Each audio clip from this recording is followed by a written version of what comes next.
أعوذ بالله من الشيطان الرجيم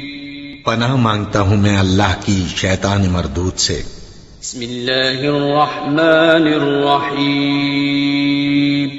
شروع اللہ کا نام لے کر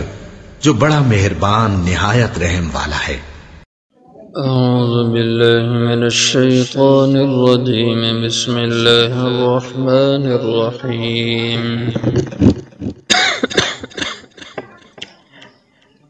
قل أندعو من دون الله ما لا ينفعنا ولا يضرنا ونرد على أعقابنا بعد إذ هدانا الله كالذي استهوته الشياطين في الأرض حيران له أصحاب يدعونه إلى الهدى ائتنا قل إن هدى الله هو الهدى وأمرنا لنسلم لرب العالمين وأن أقيموا الصلاة واتقوه وهو الذي إليه تحشرون وهو الذي خلق السماوات والأرض بالحق ويوم يقول كن فيكون قوله الحق وله الملك يوم ينفخ في الصور عالم الغيب والشهادة وهو الحكيم الخبير قل کہہ دیجئے ندعو من دون اللہ، کیا ہم پکارے اللہ کے سوا ما ان کو لا ینفعنا جو نہ ہمیں نفع دیں ولا یضرنا اور نہ ہمیں کوئی نقصان دیں، ونرد اور ہم لوٹائے جائیں علی اعقابنا اپنی اڑیوں کے بل بعد اذ ہدانا اللہ بعد اس کے جب کہ اللہ نے ہمیں ہدایت دی، کالذی استہوت ہو مثل اس شخص کے جس کو بٹکا دیا ہو شیاطین نے فی الارض حیرانا وہ زمین میں حیران و سرگرداں ہو، لہو اصحاب اس کے ساتھی ہوں یدعون جو سے بلاتے ہوں اس کو بلا رہے ہوں الی الہدی ہدایت کی طرف راہ راست کی طرف ائتنا کہ تو ہمارے پاس آ جا۔ قل کہہ دیجئے ان ھدی اللہ هو الہدی، بے شک ہدایت اللہ کی وہی ہے اصل ہدایت، وامرنا اور ہمیں حکم دیا گیا ہے لنسلم لرب العالمین تاکہ ہم فرما بردار ہوں رب العالمین کے، وَأَنْ أَقِيمُوا الصَّلَاةَ وَاتَّقُوا اور اس کا حکم دیا گیا کہ تم قائم کرو نماز، وَاتَّقُوا اور اس سے ڈرتے رہو، وَهُوَ الَّذِي اور وہی اللہ ہے الیہ تحشرون اسی کی طرف تم جمع کیے جاؤ گے، وَهُوَ الَّذِي اور وہ اللہ ایسی ذات ہے خلق السماوات والارض بالحق جس نے پیدا کیے آسمان اور زمین ٹھیک، وَيَوْمَ يَقُولُ جس دن وہ کہے گا کن ہو جا فیکون تو وہ فوراً ہو جائے گی، قولہ الحق اس کا کہنا بالکل حق ہے، وَلَهُ الْمُلْكُ اور اسی کی بادشاہی ہے، یوم ینفخ جس دن کے پھونکا جائے گا، فی الصور سور میں، عالم الغیب والشہادہ جاننے والا ہے وہ غیب اور ظاہر کو، وہو الحکیم الخبیر اور وہ اللہ ہے حکمتوں والا خبر رکھنے والا۔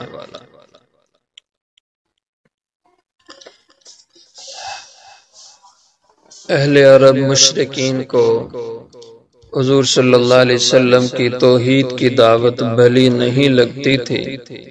اور وہ آپ کی اس دعوت کو روکنے کے لیے ہر وقت کوشاں رہتے۔ ایسے ایک موقع پر ان کے بڑے حضور کے پاس آئے، ولید ابن مغیرہ، عتبہ، اور یہ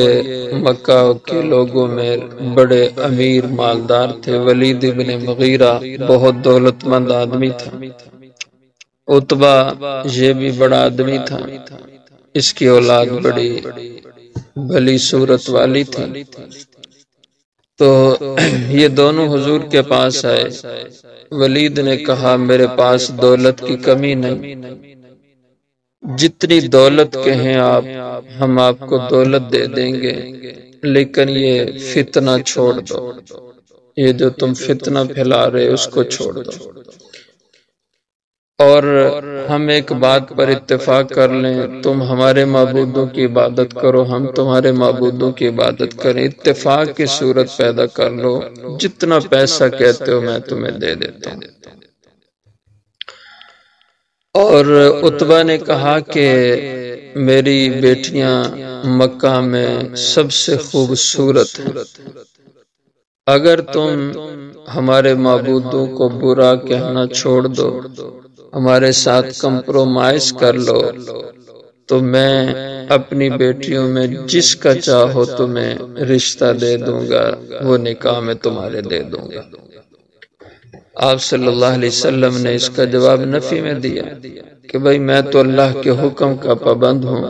اور اللہ نے مجھے یہ ذمہ داری سونپی ہے،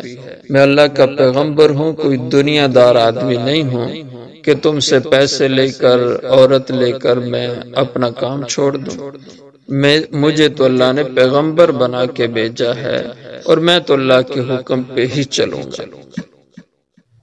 اور بھی مختلف موقع ایسے تھے، تو اس کے حوالے سے اللہ جل شانہ نے فرمایا قل، اے میرے محبوب ان سے کہہ دیں، اندعو من دون اللہ، کیا ہم پکاریں اللہ کے سوا، اللہ کو چھوڑ کر، ما ان معبودوں کو لا ینفعنا ولا یضرنا، جو نہ ہمیں نفع پہنچا سکتے ہیں نہ ہمارا کچھ بگاڑ سکتے ہیں، ہمارے نفع نقصان کی انہیں قدرت ہے ہی نہیں، اور ہمارے نفع نقصان کا مالک اللہ ہے، ہم تو اسی کی عبادت کریں گے، اس کو چھوڑ کر تمہارے الہوں کی عبادت نہیں کریں گے۔ وَنُرَدُّ، اگر ہم نے ایسا فیصلہ کر دیا تمہارے کہنے پہ، تمہارے معبودوں کی پوجا میں لگ گئے، تو وَنُرَدُّ، ہم لوٹا دیے جائیں گے، عَلَىٰ عَقَابِنَا، اپنی ایڑیوں کے بل، بعد اذ ہدانا اللہ، بعد اس کے کہ جب کہ اللہ نے ہمیں ہدایت دے دی، یعنی اللہ نے ہمیں یہ راہ راست دے دیا، ہدایت کا راستہ دے دیا، ہم اس کو دیکھ کر سمجھ کر کے پھر پلٹ جائیں اپنے پرانے آباء و اجداد کے دین پر، جس پر سارے صحابہ پہلے اسی دین پر تھے۔ یہاں چونکہ صرف آپ کی ذات مراد نہیں، اس لیے اندو جمع کا صیغہ کہ وہ سب مسلمان اس سے مراد ہے، اور مسلمانوں کی اکثریت پہلے بتوں کی پوجا کرنے والی تھی، وہ پہلے آباء و اجداد کے دین پر ہی تھے، اللہ نے پھر ہدایت دی، تو اس نسبت سے کہا کہ ہم ہدایت کو لے کر پھر تمہاری اس گمراہی اور کفر کے راہ پہ چلے، یہ نہیں ہو سکتا۔ کالذی استہوت، اگر ہم ایسا کریں تو پھر تو اس کی مثال ایسے اس شخص کی ہے، استہوت الشیاطین،